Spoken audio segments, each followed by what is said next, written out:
ऐसी चोट जो सिर्फ शरीर पर नहीं लगती, आत्मा को छलनी कर देती है। निर्भया के समय हुआ, हम सभी ने उस पीड़ा को से रिलेट किया और हर एक महिला के मन में ये ख्याल जरूर आया कि ये मेरे साथ भी हो सकता था। देर हो गई, 11 साल कम नहीं होती। या हमारे तो चप्पल घिस गए ऐसे बोलते, पर सर के बल भी हमने धक्का खा लिए 11 साल में, कि जो दिन न दिखाया, किसी को भी नहीं दिखाया ऐसे दिन, मतलब भगवान की जो हमने देखा है। कि उसने हमसे पानी मांगा, हमने उसको पानी भी नहीं दिया। तो रोंगटे और ज्यादा खड़े हो गए थे कि पहचान छिपाई बच्ची की, तेजाब से जला दिया। अगर हम बोलते हैं बेटी बचाओ बेटी पढ़ाओ, और अगर आप ना बेटी को बचा पाएंगे कि अब तो बेटी पढ़ाएंगे कैसे। जब बच्ची के साथ ऐसा हुआ था, आखिरी वक्त में कुछ कहा था बच्ची ने? चौथे दिन में डेड बॉडी हमें मिली है, तो वो बच्ची हमसे क्या बोलती, उसकी आत्मा जाने वो क्या बोल रही थी, कैसे बोल रही थी।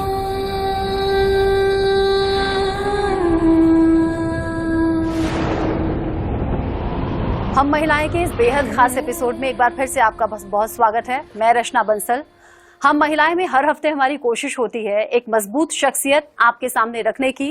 आधी आबादी हैं हम महिलाएं, और ऐसी महिला जो आधी आबादी के साथ साथ पूरे देश के लिए एक मिसाल हो। जब हम कहते हैं कि हम महिलाएं सृष्टि की जननी हैं, हम महिलाएं आधी आबादी हैं, तो हमारी भूमिका बड़ी हो जाती है।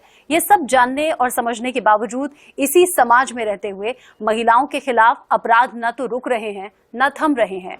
बतौर न्यूज एंकर रोजाना दर्जनों की संख्या में रेप केसेस आते हैं जो मन को डरा भी जाते हैं, सहमा भी जाते हैं। लेकिन एक आवाज है जो इस तरह के केसेस के लिए हमेशा लड़ती हुई, हमेशा उनके लिए उनके सहयोग के तौर पर खड़ी हुई नजर आती है। मैं बात कर रही हूँ जानी मानी समाज सेविका योगिता भयाना की। योगिता जी, स्वागत है आपका आज के खास एपिसोड में। आपकी जो लीगल टीम है, जो आपके वॉलंटियर्स हैं, किस तरह की प्रॉब्लम्स उन्हें आती है? क्योंकि सबूत मांगता है कोर्ट बातों पर या आंसुओं पर नहीं चलता। देखिए, बहुत टेक्निकली जब ये चीजें हो जाती हैं तो कई बार तो मुझे भी समझना पड़ता है। हमारी टीम के साथ हम बैठते हैं और हम बातचीत करते हैं कि भाई क्या है, क्योंकि छोटे से छोटा लूपहोल पूरे केस को खराब कर सकता है। क्योंकि हमारे साथ एक और केस है, इधर रेवाड़ी से हमारी एक बहन आई हैं, इनकी बेटी के साथ गैंग रेप हुआ था और बहुत हाईलाइट हुआ, बहुत सारे मुद्दे बने, पर अब उसमें से भी कुछ आरोपी बाहर हैं और टेक्निकली लीगली ये भी बताएंगे और हमारी टीम भी बताएंगे कि उसमें क्या इशू आए हैं। बल्कि अभी शो शुरू होने से पहले मैं पूछ रही थी कि आपकी बेटी का नाम क्या है, तो मैम बोली कि टॉपर बिटिया के नाम से फेमस थी, मोदी जी ने स्पोर्ट्स में भी वो था। बहुत आगे हैं, 100 out of 100 in all subjects उसके आए थे, मतलब टॉपर प्रेसिडेंट अवार्डी। क्या हुआ था बेटी के साथ? बेटी के साथ गांव के कुछ दरिंदों ने मिलकर गैंगरेप किया था मैम। कहाँ जा रही थी बेटी? बेटी कोचिंग पे जा रही थी अपने पापा के साथ, और कोचिंग जाते समय उसको किडनैप किया था। उसके बाद उसके साथ ये काम हुआ, जो आज 4 साल हो गए। 4 साल में केस चला। केस में 8 बंदों में से 3 को तो सजा हुई और 5 को बरी कर दिया। किस आधार पर बरी किया? वो कोर्ट जाने किस आधार पे किया, आधार क्या होगा? 10 साल तक बहन जी बता रही है केस चला है, उसके बाद कोर्ट ने छोड़ दिया। मैं तो इतनी पढ़ी लिखी भी नहीं हूँ, किस आधार पे ये तो मैम नहीं बता सकती। पापा के साथ जा रही थी बेटी? हाँ, पापा के साथ प्राइवेट स्कूल में जाते थे और बेटी कोचिंग सेंटर। तो जैसे स्कूल से पीछे कोचिंग सेंटर था, तो उधर वो बस में उतार के जा रहे थे, तो बस से उतर के कोचिंग सेंटर की तरफ जा रही थी, तो उधर से किडनैप किया था। क्या कोई जानने वाले थे? हाँ, गांव के हैं सब। कोई दुश्मनी थी? नहीं, कोई दुश्मनी नहीं थी। आज हम कोर्ट धक्के खा रहे हैं, हाई कोर्ट जा रहे हैं, आगे सुप्रीम कोर्ट जाएंगे, उससे पहले ये छूट जाएंगे। 5 को पहले छोड़ दिया गया है और बचे 3 हैं, वो बार बार आ रहे हैं, कभी पैरोल पे, कभी शादी का नाम लेके, कभी बीमारी का नाम लेके। वो यही धमकियां दे रहे हैं। कहाँ तक बचाएंगे, कहाँ तक पढ़ाएंगे हम ऐसे में? बच्ची पढ़ रही है अभी? हाँ, बच्ची पढ़ रही है, कोशिश करा रहे हैं। योगिता दीदी काउंसलिंग करा रही है, उसको हिम्मत बताया है। दीदी की वजह से वो थोड़ा अपने होश संभाल रही है। तो कब तक ऐसे वो करेंगे, कब तक बचाएंगे? ऐसे में तो कोई बचाना, कब तक? हर बहन की, हर माँ की आंख में यूं आंसू रहेगा, तो कितने साल तक वो कोर्ट कचहरी के चक्कर लगाएगी? कब तक हम चप्पल घिसेंगे ऐसे में? जिंदगी पहले जैसी नहीं है, लेकिन पहले जैसी बनाने के लिए एक माँ को मजबूत होना होगा, और महिला से मजबूत तो कोई होता नहीं है। तो वही है, बच्चे के लिए लड़ रहे हैं, अपने के नहीं लिए नहीं, मैं देश की बच्ची की जितनी बेटियां हैं किसी के साथ भी कुछ हो सकता, इसके साथ तो हो गया, वो तो अब वापिस होने का नहीं, लेकिन मैं जब तक जीऊंगी, जब तक हर बेटी की आवाज उठाऊंगी और ऐसे ही लड़ती रहूंगी।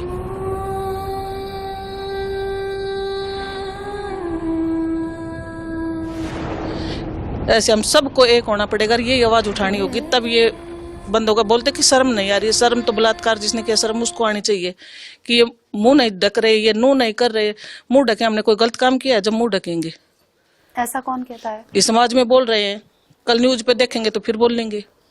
आस पड़ोस के लोग कुछ कहते हैं? हाँ, सभी बोलते हैं, परिवार वाले जो अपराधी के परिवार वाले हैं वो भी बोलते हैं, घर गांव से जब सब बोलते हैं ये बात। हम उस समाज में जी रहे हैं जहाँ अपराधी को तो शाबाशी दी जा रही है और पीड़िता को पीड़ित किया जा रहा है वापिस। ये मानसिकता बहुत वो है, क्योंकि इनके विलेज में काफी जाते रहती हूँ, तो मुझे मालूम है वहाँ के लोग की सोच थोड़ी ऐसी है कि इन्हीं को ऐसी नजर से देखा जाता है कि इन्होंने ही कोई गलती की। अपराधी के डर से गांव तक छूट गया। अच्छा, अब आपने गांव छोड़ दिया? हाँ, गांव छोड़ के अपने बच्चों को कहीं सुरक्षित रखा हुआ है, तो कब तक कितनी बहन बेटियां ऐसे गांव छोड़ छोड़ के गांव बाहर जाएंगी बताओ? इंसाफ तो मिलतेगा नहीं। वो अपना घर छोड़ दो, गांव छोड़ दो, वो क्या करेंगे आगे जाके? कानून पर भरोसा रखिए आप, वक्त जरूर लगेगा, लेकिन जो आरोपी हैं, अपराधी हैं, उन्हें सजा जरूर मिलेगी। थोड़ा सा दिल मजबूत करना होगा। श्रद्धा आफ्ताब का केस जो इस वक्त इतना ज्यादा चर्चा में है, श्रद्धा आफ्ताब के केस में कई लोग ऐसे थे जो निकलकर सामने आ गए और कहने लगे श्रद्धा तो लिव इन में रह रही थी, श्रद्धा ने तो अपना घर छोड़ दिया था, इसलिए उसके साथ ऐसा हो गया। इन केसेस में क्या कहेंगे जहां जबरन उठाया गया बच्चियों को, गैंग रेप हो गया, किसी को जान से मार दिया? तर्क और हर तरह से वितर्क जो हमारे यहाँ दिए जाते हैं, हमारे समाज का एक बहुत बड़ा ये मुद्दा है। ये जो हमारा फैब्रिक है, ये सोशल फैब्रिक, इसमें तो दूर दूर तक मुझे लगता है कि बहुत काम करने की जरूरत है, क्योंकि मानसिकता है हमारे देश में अभी तक कि लड़कियों को ही दोषी माना जाता है हर चीज के लिए। जैसा कि आपने बोला श्रद्धा के लिए, अभी उसको ही आप आरोपी बता रहे हैं कि वो लिव इन में क्यों थी, वो कोई ब्रुटैलिटी नहीं देख रहा।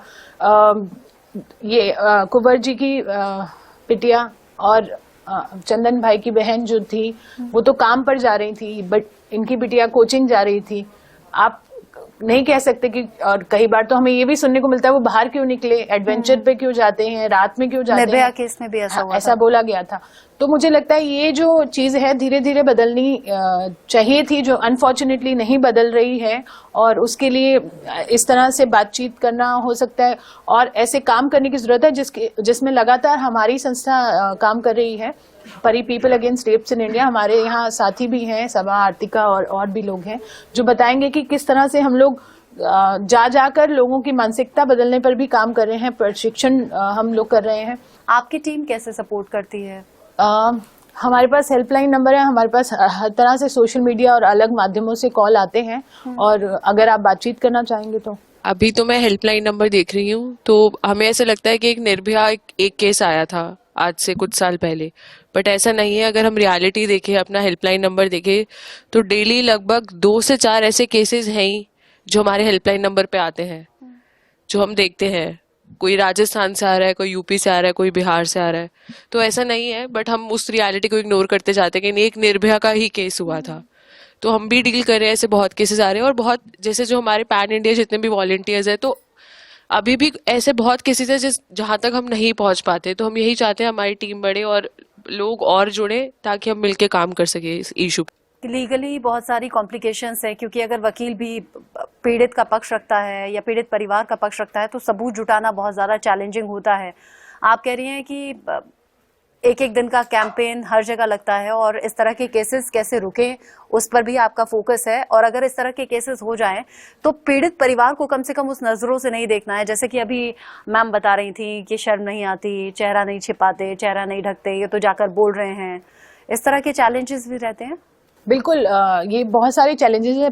पहला आपने जो बताया कि डूज एंड डोंट्स वाली बात है, वो हमारी किताब में सब कुछ बहुत अच्छे से लिखा है। एक सामाजिक तौर पे तो उसमें समय लगेगा कि उनकी सोच कैसे बदलनी है। इनके गांव में मैंने बहुत इंटरेक्शन की जाके, तो वहां पर लोगों की सोच ऐसी है, मतलब मैं आपको बता भी नहीं सकती। मुझे कुछ शर्म आती है कि वहां पर जितने लोगों से हमने बात की वो पीड़िता को ही दोषी बता रहे थे कि वो क्यों जा रही थी कोचिंग पे, वो उसने ऐसा क्या इशारा किया होगा लड़कों को कि उन्होंने ऐसा किया कुछ। तो और वो आप हैरान हो जाएंगी। ये बात मैं अभी आज बता रही हूँ, शायद मैंने इन्हें भी नहीं बताया कि इनको बहुत दुख होगा कि मैंने उसके स्कूल में जाके बात की इस बच्ची के, कि बच्चों से इंटरेक्शन करने में गई कि आप लोगों को सुरक्षित महसूस होता है, या मैं उनमें कॉन्फिडेंस डालने गई कि उनके गांव में एक ऐसी घटना हुई। तो वहां मैं एक बच्ची से बात कर रही थी, वो जानती थी इनकी बिटिया को, तो मैंने उनको बोला कि ऐसा हुआ है, आप लोग अपना एक ग्रुप बनाओ, अब बातचीत करो आपस में, ऐसा ना हो, हमारा जो एक जेन्युइन सेंसिटाइजेशन का तरीका है। तो उन्होंने बोला मैम कुछ तो बात होगी, उन्होंने कोई इशारा दिया होगा। तो जब एक बच्ची की सोच ऐसी कर दी है उस गांव वालों ने कि वो उसको लगता है कि अगर मैंने लड़के को देख लिया तो वो एक इशारा है, आंख उठा के देख भी लिया तो वो एक इशारा है, तो उस तरह की सोच बदलना बहुत जरूरी है। हमारे देश में सबसे ज्यादा काम जो करने की जरूरत है वो सोच के ऊपर काम करने की जरूरत है, सबसे ज्यादा। और उसी को हम अभी सिर्फ एक नारे का रूप देकर भूल गए हैं। नारे से नहीं होगा, उसको जमीनी स्तर पर लाना पड़ेगा, और हमें लगता है कि उसके लिए सबको योगदान देना पड़ेगा। सबको ये बात जाननी जरूरी है और इस पे चर्चाएं करनी जरूरी है, और मुझे लगता है ये सोच बदलने का समय आ गया है। आप कुछ कहना चाह रही हैं? हाँ मैम, मैं बोलना चाह रही हूँ कि हर कोई बोल देगा कि इसने किया होगा, इशारा किया होगा, ये कि समाज मेरा ऐसा है कि हम उस देश में जी रहे हैं जहाँ एक पीड़िता को पीड़ित किया जाता है। ये सवाल अगर अपराधी से करे जाए तो कितने अपराध कम होंगे। और दूसरी बात यह है कि बोल दिया कि उसने इशारा किया होगा, आज कोई 6 महीने की है, साल भर की है, 5 साल की है, उसने क्या इशारा किया? मैं ये पूछना चाह रही हूँ। उसके साथ जब गलत काम किया तो उसने क्या इशारा किया था? उसको भी नहीं बख्शा गया। हमेशा एक औरत पे उंगली क्यों उठाई जा रही है बार बार इस समाज में, और अपराधी को और उसको हौसले को मजबूत किया जा रहा है। कोर्ट में भी, समाज में भी, जहां भी जाएंगे तो हमेशा उसी का साथ दिया जा रहा है। दुख तो सबसे ज्यादा तब होता है जब महिला के साथ कोई अपराध होता है और महिला के खिलाफ बोलने के लिए महिलाएं ही सामने आ जाती हैं। आप गांव गई होंगी तो गांव की महिलाओं ने ही कहा होगा, और गांव की महिला जब इस तरह की बात कह रही होंगी, महिला ही महिला का दर्द नहीं समझे। वो बच्ची बोल रही थी, इसीलिए मुझे ज्यादा दुख हुआ। वो उसी उम्र की बच्ची ने बोला ये बात, तो उनकी कंडीशनिंग कितनी अंदर तक कर दी है, क्योंकि हरियाणा में ये बात बहुत है, और जिस बेल्ट से आते हैं बहुत ज्यादा मतलब काम होने की जरूरत है। जैसा कि मैंने बोला, वहां तो पंचायतें उठक बैठक करा कर ही फैसला दे देती हैं। रेप के आरोपियों को खाप पंचायतें ही अपना फैसला सुना देती हैं, और जो वो बोल देते हैं वही हो जाता है। तो बहुत, जैसा कि मैंने बोला, इसको मिशन मोड पर लेके अगर काम किया जाएगा तो शायद कुछ चीजें बदलेंगी। और जैसा आपने प्रोग्राम की शुरुआत में ही कहा कि 6 महीने की बच्ची भी जिसके साथ रेप हुआ था, कई तो ऐसे भी आ जाते हैं कि अच्छा कपड़े छोटे पहने होंगे, ऐसे घूम रही होगी, रात में घूम रही होगी, छोटी बच्ची, वो जैसे कि मैम भी बता रही हैं, छोटी बच्ची क्या इशारा करेगी या छोटी बच्ची कैसे कपड़े पहनेगी जो सामने वाला इस तरह का ख्याल लाए। एक और परिवार हमारे साथ है जिनकी बच्ची के साथ ऐसा हुआ, और अभी बहुत क्रिटिकल कंडीशन है। मैं इस शो को शुरू करने से पहले बात भी कर रही थी, जो ठीक से बोल नहीं पाती, उसकी आवाज़ ठीक से निकल नहीं पाती। मैम ये हमारी बहन के साथ हुआ है, और मतलब ये वो लोग, पुलिस वाले लोग ये समझ रहे हैं ये बहुत छोटी वारदात है।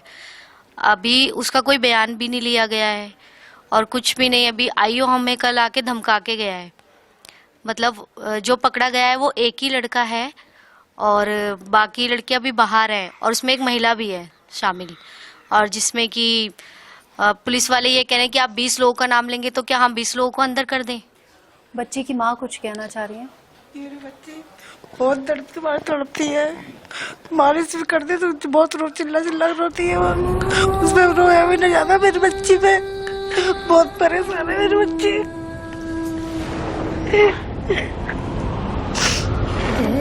कुछ खा सकती ना पी सकती कुछ भी, वो ऐसी पड़ी रहती है पलंग में।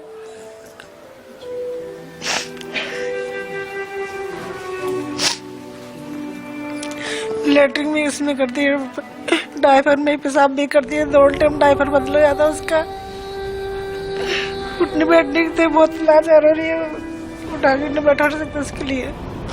खाने पीने के लिए भी कुछ ना खाती है वो, जूस देते हैं, चाय से पेट थोड़ा मर रहा उसका, चाय फाय से।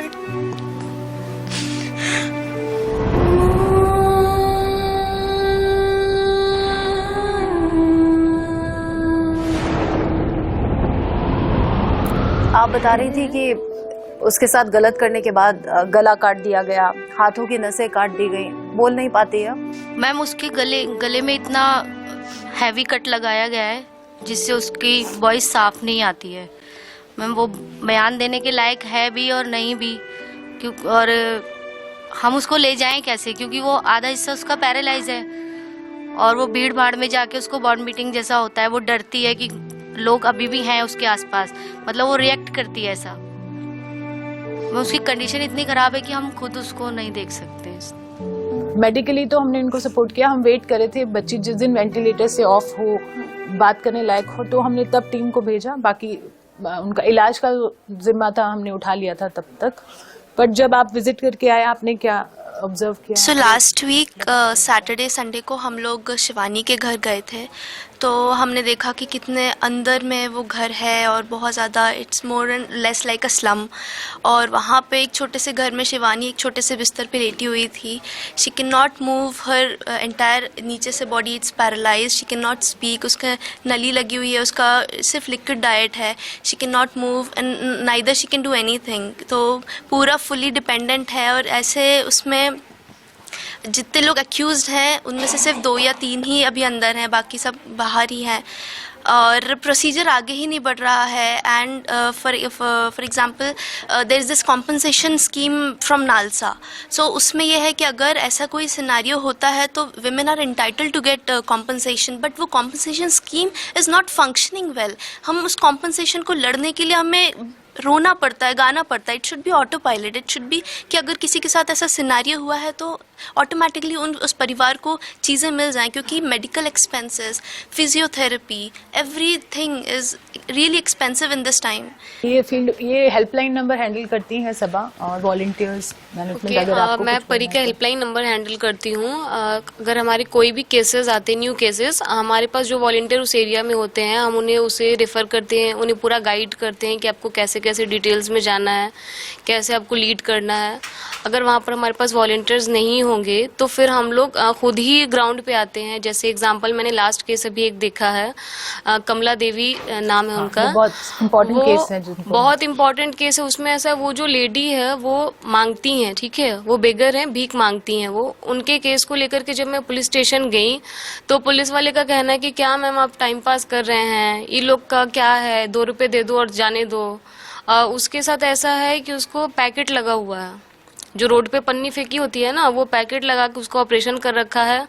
उसको पुलिस की तरफ से कोई देख रेख नहीं है, कोई पैसे की मदद नहीं है। उसको शेल्टर होम के लिए मैं 1 सप्ताह से लगी हुई हूँ कि आप लोग एक अप्रूवल दीजिए, एक मेडिकल रिपोर्ट देना है, वो नहीं दे रहे हैं। उसकी आईओ छुट्टी पे है, एसएचओ फ़ोन नहीं उठाते हैं, तो कोई भी पुलिस की तरफ से सपोर्ट नहीं मिलता है। उसके साथ गैंग रेप हुआ था और वो अभी भी रोड पे ही रहती है, कोई देखने के लिए भी नहीं है। शेल्टर होम के लिए भी हम लोग लगे हुए हैं, मेडिकल में कोई सपोर्ट नहीं है। आधार कार्ड नहीं है तो हम उसको वो भी नहीं दे पाते हैं। अब हाँ। थोड़ा बहुत कैश हमारी संस्था दे भी देती है, जी बिल्कुल, पर वो हम उनको ज्यादा भी नहीं दे सकते क्योंकि शी इज होमलेस गर्ल। हम उनको रखना चाहते हैं शेल्टर में, पर उसमें पुलिस की हेल्प जरूरी है। It's a legal, it's a rape case, तो बहुत सारी कॉम्प्लिकेशंस आती हैं जिसमें सपोर्ट की बहुत इश्यूज रहती हैं लगातार। तो हम ये बहुत सारे इश्यूज हैं। और फिर प्लस अगर कोई ऐसे केसेस आते हैं तो उनमें जब पब्लिक ओपिनियन पे हम जाते हैं, जैसे हम गए स्टेशन में कंप्लेन करने, एग्जांपल पटना का एक केस था, कंप्लेन करने गए तो वहाँ पे पुलिस स्टेशन पे लोग बोलते हैं कि ये कमर दिखाकर चलेगी तो इसके साथ ऐसा होगा ही, ये साड़ी पहनकर चलती है, कमर दिखा रही है, इसकी वजह से ऐसा हुआ है। इसके अलावा अगर लड़कियों से हम इस ओपिनियन पे बात करते हैं, जैसे हम लोग किरण नेगी केस के लिए कैंडल मार्च कर रहे हैं कंटिन्यू में, तो वहाँ पर जब लोगों से पब्लिक को बताते हैं कि ऐसा केस हुआ है, आपके क्या ओपिनियन है, तो वो कहेंगे कि तुम लोग ऐसे घूमोगे रोड पे शॉर्ट स्कर्ट्स पहन करके तो सामने वाले का मन करेगा ही। ये इनके ओपिनियंस है, इस तरह के लोग हमें जवाब देते हैं। लड़कियां कहती हैं कि हमारी ही गलती होती है, हम बिरयानी हैं, हम सामने में सर्व होंगे, हम छोटे छोटे कपड़े पहन के घूमेंगे तो लोग हमें ट्राई करेंगे ही, हमारी ही गलती, हम बाहर क्यों निकल रहे हैं। तो ये बहुत ज़्यादा जो भी इश्यूज़ हैं हमें झेलने पड़ते हैं, फिर भी हम कर रहे हैं कोशिश पूरी। हम ऐसी बहुत सी फैमिलीज हैं, जैसे कि आपने अभी जिक्र किया, यहाँ सिर्फ 4 वो फैमिलीज हैं जिनकी बच्चियों के साथ ऐसा हुआ है, लेकिन आप ऐसी अनगिनत असंख्य फैमिलीज को हेल्प कर रही हैं, उसके लिए आपको बहुत बहुत सैल्यूट है। साथ ही आपके साथ युवा साथ में जुड़े हुए हैं जो इन बच्चियों के दर्द को समझते हैं, आप सभी को भी बहुत अप्रिशिएट करता है ITV नेटवर्क। यहाँ वो परिवार आए, आप सभी ने हिम्मत दिखाई, हौसला दिखाया, आपके हौसले को भी बहुत बहुत सलाम है। ऐसी फैमिलीज को आगे आना चाहिए। आज इंडिया न्यूज अपने दर्शकों को यही मैसेज देगा, सबसे पहले महिलाएं जागरूक हो जाएं, क्योंकि महिलाओं के साथ जब अत्याचार होता है, महिलाएं अगर विरोध में बोलने लगें, ऑपोजिट कमेंट करने लगें, तो दिल बड़ा दुखता है। अगर महिला ही महिला के साथ हो रहे अत्याचार पर उल्टे प्रश्न खड़े कर देती है, तो एक महिला जो कि अपने परिवार के बच्चों को सिखाए, समझाए, खासतौर से अपने बेटों को समझाएं, अपने भाइयों को समझाएं कि महिला को किस नजर से देखना है, शायद तभी हर परिवार से जब ये शिक्षा महिला के जरिए दी जाएगी, शायद तभी इस तरह के केसेस रुकेंगे। केसेस रोकना आपकी और हमारी मिलकर जिम्मेदारी है, और अगर ऐसे केस हो रहे हैं तो खुलकर बोलिए।